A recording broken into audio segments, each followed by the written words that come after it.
everyone, my name is Madison and welcome back to my channel.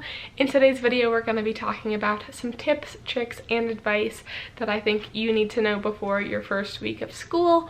These primarily pertain to college classes and college life, but if you're in high school or maybe you're in grad school and this isn't your first rodeo, these still might be things that you will find useful and helpful and just to better set yourself up for success the rest of the year. So let's get started.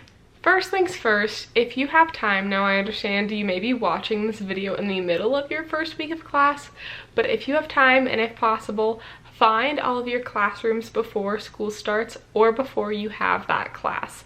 I cannot stress this enough, especially if you are on a new campus, maybe you're in a different building, something like that. Scrambling and running around trying to find your class so you're not late on that first day can be so stressful.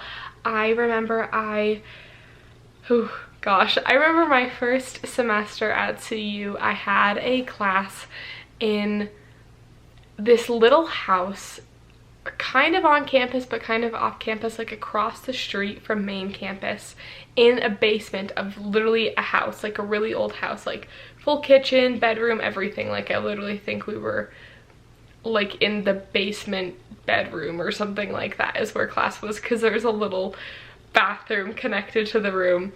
Either way, I for the life of me could not find this classroom, could not find this building. I was asking people, running around, Google mapping it, and I was just so confused, and regardless, ended up being like 20 something minutes late to that class because I could not find this room, could not find this building. So taking the time to find your classes can be so helpful just for that first day. I have been working in the aerospace building lately, and the number of, I'm assuming they're freshmen or they're like new grad students, but I'm assuming most of them are freshmen, that are like running around looking for their classrooms. A few of them have actually stopped and asked me where certain classrooms are. I think that's awesome, good for them, because they're going to be so set and so prepared on that first day. Number two, go to club fairs. I cannot stress this enough. Getting involved and making friends from the beginning can be so helpful. Whether, like I said, whether this is like your first year at college or even in my third, I'm still so excited to go to club fairs, try to get more involved, try to meet more people. And granted, I think I maybe have too much on my plate at this point, but just trying to make friends and meet new people is invaluable. You have no idea what clubs are out there that you didn't even know existed. Not gonna lie, did not even know the club that I'm currently the president of even existed. I never even thought such a club would exist. But now I'm in this robotics club and I love it, and I was elected president, and I will never not be a part of this club, but all because of the club fair, which is awesome. So whether they're virtual, in person, I know CU has a Be Involved fair, which is like a ton of different clubs, and then we have a specific engineering club fair called Engineering Immersion, which is a ton of like STEM and engineering based clubs. So you can definitely kind of narrow down and find your niche and find what clubs you're interested in.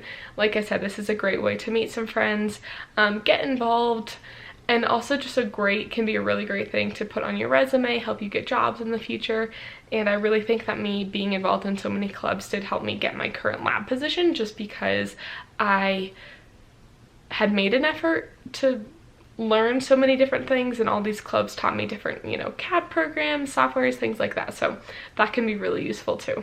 I would also, I know this is hard, I feel like I am either hit or miss with how outgoing I want to be, and I know some people are super outgoing and some people aren't at all, and that's totally okay, but I would highly recommend you make an effort to introduce yourself to anyone you can.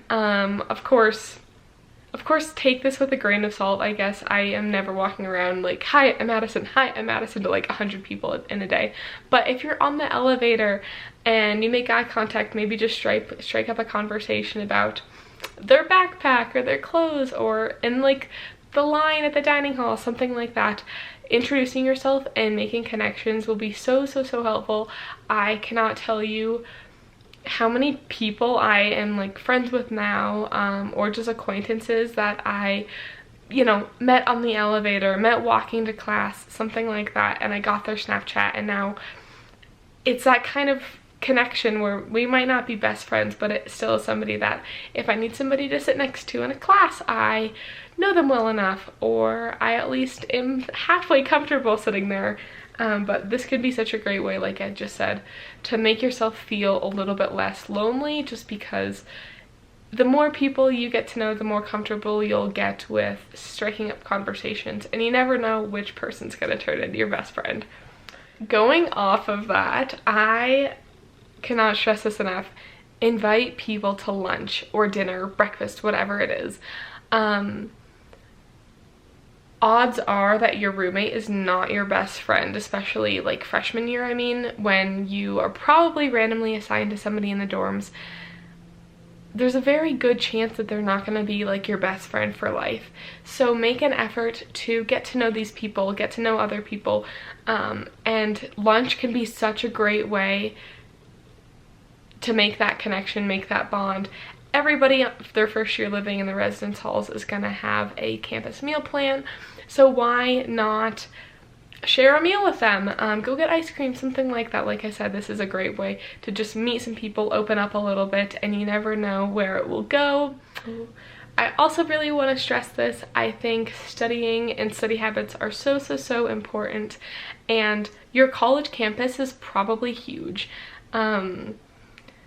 I toured a lot of really small colleges with like 3,000 students, and even still, there's hundreds and hundreds and hundreds of places to study. So if I had one piece of advice, I'd also recommend that y'all try to find a new study spot every day. Just try it for a week. Try to find 5 new study spots, or if you study on the weekend, try to find 7 new study spots, and that'll just open your eyes to all the different places you can study, and this will just be really helpful, especially during the school year when you're trying to find that place that feels like a good study environment. For some people, that is like the kind of louder, noisier lobby of a building. Other people, that might be the top floor of the library. But doing this is a great way to kind of just get to know campus a little bit more. You never know who you're going to bump into, who you might end up sitting next to. And they might become your study buddy. They might be in a class or two with you.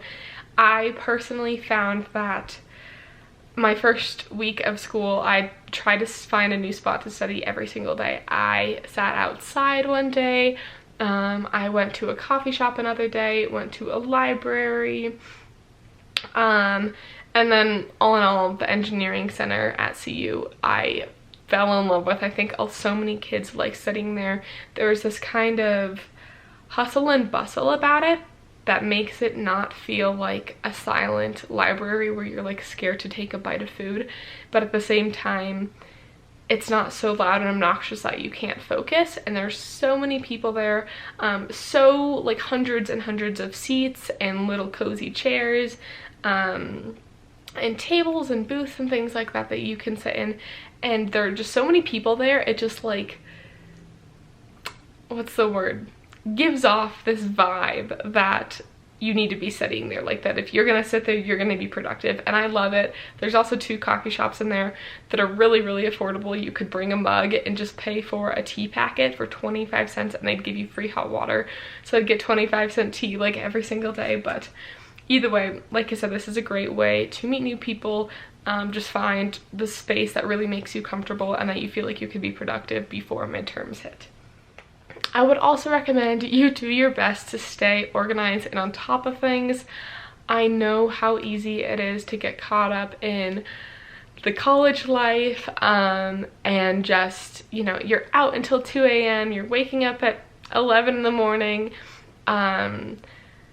school's not your priority, you're meeting all these people, and like, I think that's awesome, but I do think that staying on top of your homework and random things like laundry and dishes and cleaning will be so helpful, because before you know it, your first round at midterms will hit, typically about 4 weeks into school, and it will hit you like a truck. Yeah, it will really, that'll hit hard. I personally find that doing laundry and things like that, like those chores, are my least favorite thing to do. So trying to get in a routine with that, saying every Sunday night I'm gonna do this, can really just help you stay organized throughout the school year, so you're not wearing stinky clothes to class and you're not doing your homework the morning it's due, things like that. And last but not least, I really recommend y'all take advantage of resources and things like Google Calendar, a planner, folders, whatever it is. The thing about college is there are so many classes, literally like thousands and thousands of classes offered at CU, that everyone is gonna work differently. Like each class is gonna work differently. So some classes, everything might be fully digital, everything might be fully like on printed paper. Some classes you'll have online tests, take-home quizzes, other ones the lectures might be fully like recorded. Whatever it is, having a folder and either like a planner or Google Calendar or something that can really just help you stay organized and keep notes and keep on track of where everything is will be so helpful. This definitely was really hard for me at first. I was still getting used to CU uses Buff Portal for things like tuition, scholarships, books, like a ton of random things. And then also we use Canvas for our classes and trying to remember what is where. And some classes use Moodle if it's a comp sci class. Like all these different websites that you'll just be so spread thin on. Having that kind of broken out made me stay on track and made me ensure that I was actually going to turn my homework in on time and that I was actually going to get it done and turn it in the right place. So before you get before it's either A, too late, or before it takes you 2 years to get used to the format of things, I'd highly recommend you try to stay organized and keep on top of all of your homework, where everything is, how things get turned in. You might use Gradescope, you might use what's that one writing plagiarism thing. Either way, it gets confusing. There are so many websites, and just do what you can to make sure that you know where everything goes so you're not scrambling and turning things in late. But so thank you all so much for watching today's video. If y'all enjoyed it, don't forget to give me a huge thumbs up down below, subscribe, and let me know what other video suggestions y'all would have for me in the future. But I appreciate you all watching today's video. I love you so much, and I will see you all next time. Peace out. Bye.